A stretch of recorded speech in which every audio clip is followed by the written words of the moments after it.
Day in the life of a college senior on her last semester. Day 2. I woke up early to film content.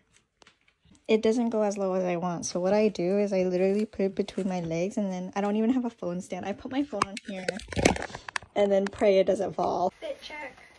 Fit check. Fit check. We're about to go out. My mom says, DJ, and I'm like, where? Lunch.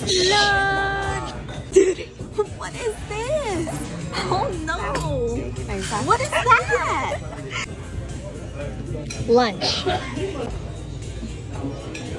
Instagram mode. Oh, I opened it. Good job. Oh yeah. Without licking my fingers.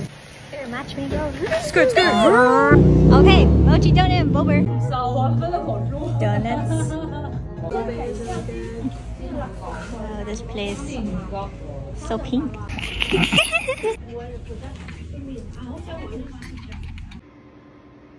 And we're back home. Sombrero, sí.